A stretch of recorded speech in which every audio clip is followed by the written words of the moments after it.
ಈಗ ಆ, ನೀವೊಂದು ವಿಚಾರಗಳನ್ನ ಹೇಳಿದ್ರಿ. ಜೆನೆಟಿಕ್ ಆಗಿ ಬಂದಷ್ಟುನು ಅದು ಒಂದು ಪ್ರಾಬ್ಲಮ್ ಆಗುತ್ತೆ ಅಂತ. ಬಿಕಾಸ್ ಯಾಕಂತಂದ್ರೆ ಈಗ ಕೇವಲ ತಂದೆ-ತಾಯಿ ವಿಚಾರದಲ್ಲಿ ಅಷ್ಟೇ ಅಲ್ಲ, ಅವರ ಒಂದು ತಂದೆ-ತಾಯಿಗಾಗಿರ್ಬೋದು ಅಥವಾ ಅವರ ಸಂಬಂಧಿಕರಲ್ಲಿ ಯಾಕಂತಂದ್ರೆ ಬ್ಲಡ್ ರಿಲೇಶನ್‌ಶಿಪ್ ರಿಲೇಷನ್ಸ್. ಅಂತಂದೇನೆ ಆ ತರ ಬರುತ್ತೆ. ಸೊ ಹೌದೌದು. ಇದಕ್ಕೆ ಫುಡ್ ಅಥವಾ ವರ್ಕೌಟ್ ಮಾಡೋದ್ರಿಂದ ಅಥವಾ ಜಿಮ್ ಮಾಡೋದ್ರಿಂದ ಅಥವಾ ಯೋಗ ಮಾಡೋದ್ರಿಂದ ಕಂಟ್ರೋಲ್ ಮಾಡಬಹುದಾ ಅಂತ? ಖಂಡಿತ ಇದು ಒಳ್ಳೆ ಪ್ರಶ್ನೆ ಇದು. ಸೊ ಜೆನೆಟಿಕ್ನ ನಾವು ಬೀಟ್ ಮಾಡ್ಬೋದು ಅನ್ನೋದು ನಿಮ್ದು ಭಾಳ ಹ್ಮ್. ಸಿಂಪಲಾಗಿ ಹೇಳ್ಬೋದು. ಅಂದರೆ ಡೆಫಿನೆಟ್ಲಿ ನಾವು ಅದನ್ನು ಬೀಟ್ ಮಾಡ್ಬೋದು, ಅಥವಾ ಈ ಒಂದು ಫುಡ್ ಅಥವಾ ಎಕ್ಸಸೈಸಲ್ಲಿ ನಾವು ಕಂಟ್ರೋಲ್ ಮಾಡ್ಬೋದು. ಯಾವಾಗ ಅಂತ ಹೇಳಿದ್ರೆ, ಈ ನಾವು ಒಬೆಸಿಟಿ ಮೈಲ್ಡ್ ಆಗಿರುತ್ತೆ, ಸ್ವಲ್ಪ ಮಟ್ಟಿಗೆ ಹೆಚ್ಚಿಂದಾಗಿರುತ್ತೆ, ಅಥವಾ ಸ್ವಲ್ಪ ಮಾಡ್ರೇಟ್ ಆಗಿರುತ್ತೆ. ಅಂಥ ಟೈಮಲ್ಲೂ ಕೂಡ ನಾವು ಈ ಜಿಮ್ ಮತ್ತು ಎಕ್ಸಸೈಸ್ಗೆ ಅಂತ ಆದಮೇಲೆ ಎಕ್ಸಸೈಸ್ ಅಥವಾ ಡಯಟ್ ಹ್ಮ್. ಇದ್ರ ಮೂಲಕ ನಾವು ಕಡಿಮೆ ಮಾಡಬಹುದು. ಡೆಫಿನೆಟ್ಲಿ ಅದರಲ್ಲಿ ಸಾಧ್ಯತೆ ಇರುತ್ತೆ. ಆದರೆ ಅದೇ ಮಾರ್ಬಿಡ್ ಒಬೆಸಿಟಿ ಅಂತೀವಿ. ಮಾರ್ಬಿಡ್ ಅಂದರೆ ದೇಹದ ಎಲ್ಲ ಭಾಗಗಳು ತುಂಬ ಒಬೇಸಾಗಿರುತ್ತೆ, ಅವ್ರಿಗೆ ಎಕ್ಸಸೈಸ್ ಮಾಡೋಕ್ಕೆ ಕಷ್ಟ ಆಗುತ್ತೆ. ಹ್ಮ್. ಅಥವಾ ಡಯಟ್ ಮಾಡಿದ್ರು ಏನೋ ಒಂದು ಸ್ವಲ್ಪ ಮಿನಿಮಲ್ ಚೇಂಜಸ್ ಕಾಣ್ತದೆ, ಜಾಸ್ತಿ ಫುಲ್ ಚೇಂಜಸ್ ಕಾಣಿಸಲ್ಲ, ಮೇಜರ್ ಚೇಂಜಸ್ ಕಾಣಿಸಲ್ಲ. ಸೊ ಯಾರಿಗೆ ಪ್ರತಿಯೊಬ್ಬರೂ ಟು ಬಿಗಿನ್ ವಿತ್ ಒಂದು ಏನು ಮಾಡ್ಬೋದು, ಎಕ್ಸಸೈಸ್ ಅಥವಾ ಡಯಟಲ್ಲಿ ಒಂದು ಪ್ರಾಪರ್ ಪ್ಲ್ಯಾನ್ ಪ್ರಕಾರ ಸ್ಟ್ರಿಕ್ಟಾಗಿ ಅದು ಬ್ಯಾಲೆನ್ಸ್ಡ್ ಡಯಟ್ ಅಂತ ಹೇಳ್ತೀವಿ, ಅಥವಾ ರೆಗ್ಯುಲರ್ ಎಕ್ಸಸೈಸ್ ಅಂತ ಹೇಳ್ತೀವಿ. ಸೊ ಈ ರೀತಿ ಮಾಡೋದ್ರಿಂದ ಅವರು ಒಂದು ಈ ಸ್ವಲ್ಪ ಮಟ್ಟಿನಲ್ಲಿ ಇದ್ದಾಗ ಕಂಟ್ರೋಲ್ ಮಾಡ್ಬೋದು, ಮತ್ತು ರಿವರ್ಸ್ ಕೂಡ ಮಾಡ್ಬೋದು. ಆದರೆ ಇದು ಒಂಥರ ಟೆಂಪ್ರವರಿ ಇರುತ್ತೆ. ಮೋಸ್ಟ್ ಇಂಪಾರ್ಟೆಂಟ್ ಕನ್ಸಿಸ್ಟೆನ್ಸಿ ಅಂತ ಹೇಳ್ತಾ ಇದೆ. ಅದೇ ಡಯಟು ಅದೇ ಥರ ಎಕ್ಸಸೈಸ್ ಲಾಂಗ್ ಟರ್ಮಲ್ಲಿ ಮೇಂಟೈನ್ ಮಾಡಿದ್ರೆ ಅದು ಕಂಟ್ರೋಲ್ಡಾಗಿರುತ್ತೆ. ಸೊ ಬಟ್ ಈ ಥರ ಸ್ವಲ್ಪ ಪ್ರಮಾಣದಲ್ಲಿದ್ದಾಗ ಸಾಧ್ಯತೆ ಇರುತ್ತೆ. ಈ ಲಿಪೋಸಕ್ಷನ್ ಅಂತಂದ್ರೆ ಏನು ಅಂತ? ಬಿಕಾಸ್ ಯಾಕಂತಂದ್ರೆ ಇದು ಒಬ್ಯಾಸಿಟಿಗೆ ಬೊಜ್ಜನ್ನ ಕರಗಿಸೋದಕ್ಕೆ ಯಾವ ರೀತಿ ಹೆಲ್ಪ್ ಮಾಡುತ್ತೆ ಅಂತ? ನಾನು ಅದೇ ಹೇಳ್ತಾ ಇದ್ದೆ ಇವಾಗ. ಮೈಲ್ಡ್ ಒಬೆಸಿಟಿ ಇದ್ದರೆ ಅಥವಾ ಮಾಡ್ರೇಟ್ ಒಬೆಸಿಟಿ ಇದ್ದರೆ ಕಂಟ್ರೋಲ್ ಮಾಡಬಹುದು, ಅಂದರೆ ಡಯಟ್ ಆ್ಯಂಡ್ ಎಕ್ಸಸೈಸಲ್ಲಿ ಅಂತ. ಹ್ಮ್. ಸೊ ಇದಕ್ಕಿಂತ ಜಾಸ್ತಿಯಾಗಿ ಅಂದರೆ ಅವರು ಏನೆಲ್ಲ ಪ್ರಯತ್ನಗಳು ಮಾಡ್ತಾ ಇರ್ತಾರೆ, ಹ್ಮ್. ಡಯಟು ಎಕ್ಸಸೈಸ್ ಕಾಂಬಿನೇಷನಲ್ಲಿ ಎಲ್ಲ ಪ್ರಯತ್ನ ಮಾಡ್ತಾ ಇರ್ತಾರೆ. ಆದರೂ ಕೂಡ ಅವರಿಗೆ ಒಂದು ಬೆಸ್ಟ್ ರಿಸಲ್ಟ್ಸ್ ಸಿಗ್ತಾ ಇರಲ್ಲ, ಅಥವಾ ಒಂದು ಸ್ವಲ್ಪ ಪ್ರಮಾಣದಲ್ಲಿ ಕಡಿಮೆ ಆಗ್ತಾ ಇರುತ್ತೆ, ಅಥವಾ ಅವರು ಅಂದ್ಕೊಂಡ ಹಾಗೆ ಬೆಸ್ಟ್ ಅಥವಾ ಕಂಪ್ಲೀಟ್ ರೆಸೊಲ್ಯೂಷನ್ ಅಥವಾ ಕಂಪ್ಲೀಟ್ ಕಂಟ್ರೋಲ್ ಇರೋಲ್ಲ. ಸೊ ಅಂಥ ಟೈಮಲ್ಲಿ ಈ ಲೈಪೋಸಕ್ಷನ್ ಅನ್ನೋದಕ್ಕೆ ಸಹಾಯ ಆಗುತ್ತೆ.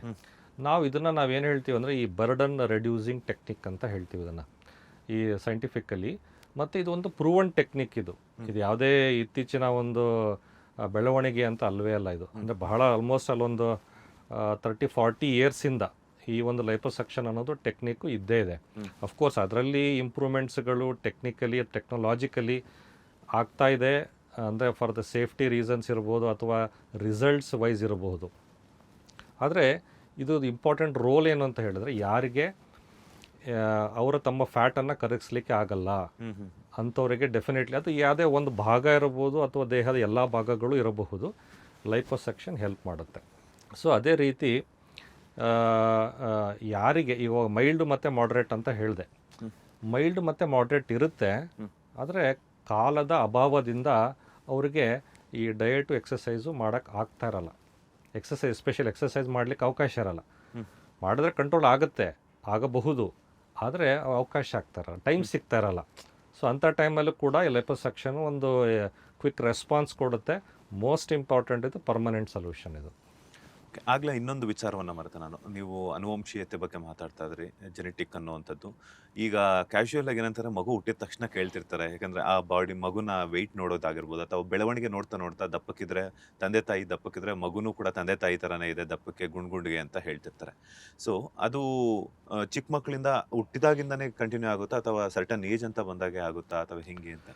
ಅದೇ ನಾನು ಜೆನೆಟಿಕ್ ಹೇಳ್ತಾ ಇದ್ದೆ. ಈ ಜೆನೆಟಿಕ್ ಹೇಗೆ ಅಂದರೆ, ನಾವು ಅದನ್ನು ಕಣ್ಣಿಗೆ ಕಾಣಿಸಲ್ಲ. ಅದು ಹ್ಮ್. ಜೆನೆಟಿಕ್ದು ಹೇಗೆ ನಮಗೆ ಗೊತ್ತಾಗಲ್ಲ. ಅಂದರೆ ಅದು ಚೈಲ್ಡ್ಹುಡ್ಡಿಂದನೂ ಅದು ಎಕ್ಸ್ಪ್ರೆಷನ್ ಇರ್ಬೋದು ಅದಕ್ಕೆ. ನಾನು ಹೇಳ್ತಾ ಇದ್ದೆ ಅವಾಗಲೇ, ಯಾವ ಟೈಮಲ್ಲಿ, ಯಾವ ಏಜಲ್ಲಿ, ಯಾವ ಪಾರ್ಟು ಎಷ್ಟರ ಮಟ್ಟಿಗೆ ವ್ಯತ್ಯಾಸ ಆಗಬೇಕನ್ನೋದು, ಅದು ಜೆನೆಟಿಕ್ ಕೋಡಿಂಗ್ ಏನಿರುತ್ತೆ, ಅದು ಜೆನೆಟಿಕ್ ಡೆಸ್ಟಿನಿ ಅಂತ ಇರುತ್ತೆ, ಅದ್ರ ಪ್ರಕಾರ ಬದಲಾವಣೆಗಳಾಗ್ತಾ ಇರುತ್ತೆ.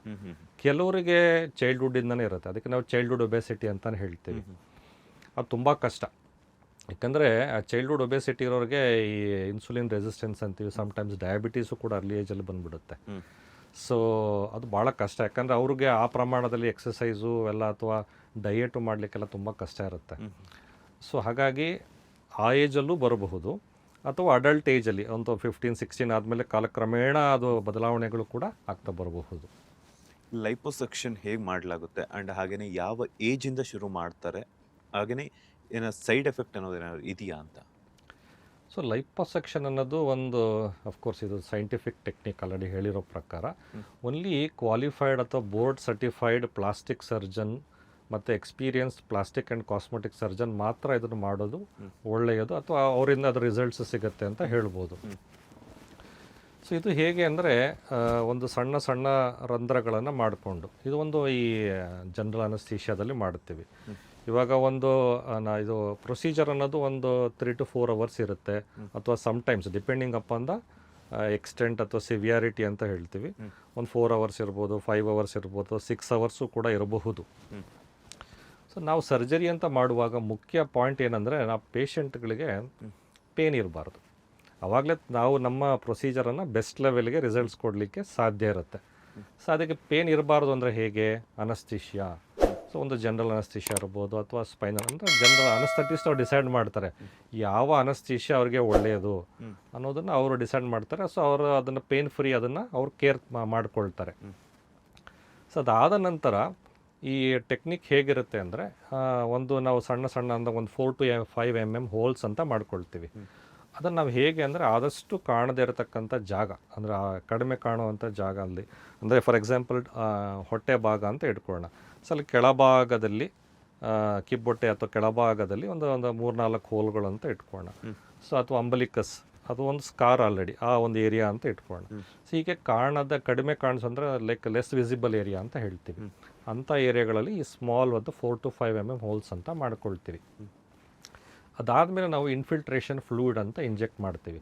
ನಾವು ಫ್ಯಾಟನ್ನು ನಾವು ಡ್ರೈ ಫ್ಯಾಟನ್ನು ತೆಗೆಯೋದಿಲ್ಲ, ಹೇಗಿದೆ ಫ್ಯಾಟ್ ಹಾಗೆ ತೆಗಿಲಿಕ್ಕೆ ಆಗಲ್ಲ. ಅದು ಟ್ರೊಮಟೈಸಿಂಗ್ ಅಂತ ಇರುತ್ತೆ. ಸೊ ಅದನ್ನು ಮತ್ತೆ ಸ್ವಲ್ಪ ಬ್ಲೀಡಿಂಗ್ ಎಲ್ಲ ಇರುತ್ತೆ. ಸೊ ಅದನ್ನು ಅವಾಯ್ಡ್ ಮಾಡೋಕ್ಕೆ ನಾವೇನು ಮಾಡ್ತೀವಿ ಅಂದರೆ ನಾವು ಅದನ್ನು ಫ್ಯಾಟನ್ನು ಫಸ್ಟ್ ಲಿಕ್ವಿಫೈ ಮಾಡ್ತೀವಿ, ಲಿಕ್ವಿಡ್ ರೂಪದಲ್ಲಿ ಅದನ್ನು ಕನ್ವರ್ಟ್ ಮಾಡ್ಕೊಳ್ತೀವಿ. ಲಿಕ್ವಿಫೈ ಅದು ಇನ್ಫಿಲ್ಟ್ರೇಷನ್. ಅದು ಒಂದು ಲೈಕ್ ಮೆಡಿಕೇಟೆಡ್ ಫ್ಲೂಯಿಡ್ ಅಂತ ಇಟ್ಕೊಳ್ಳೋಣ.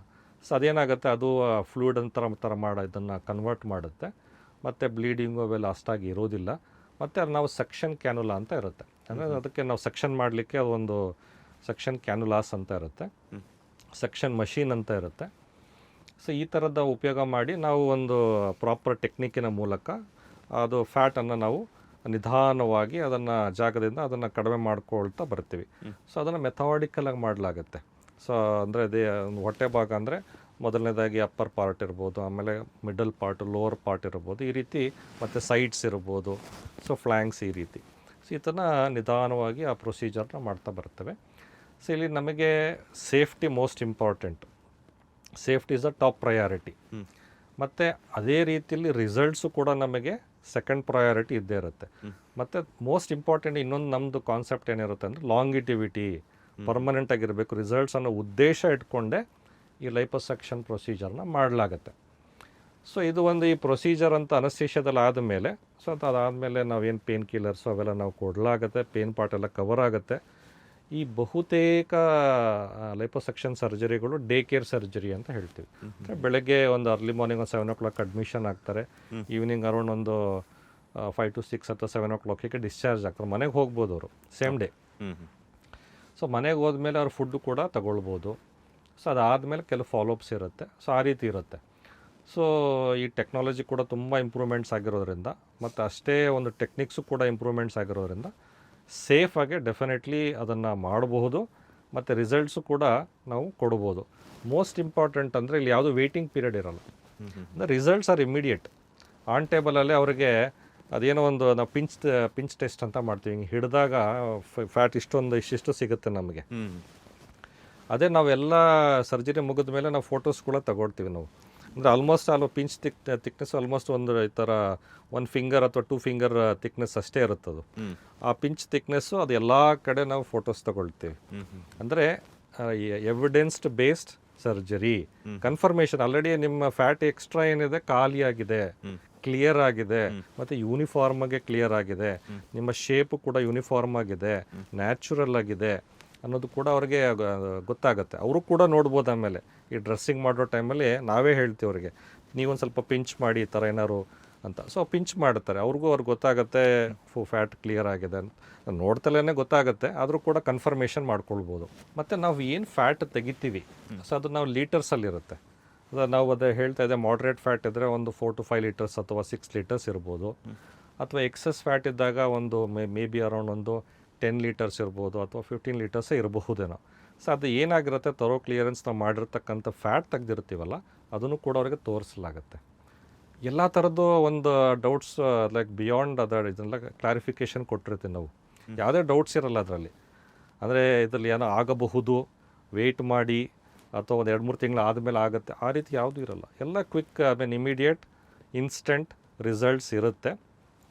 ಸೇಫ್ಟಿ ಮೂಲಕ ಅದನ್ನು ಮಾಡಲಾಗುತ್ತೆ. ಸೊ ಇದರಿಂದ ಸೈಡ್ ಎಫೆಕ್ಟ್ಸ್ ಅನ್ನೋದು ಏನು ಆಗಲ್ವಾ ಅಂತ?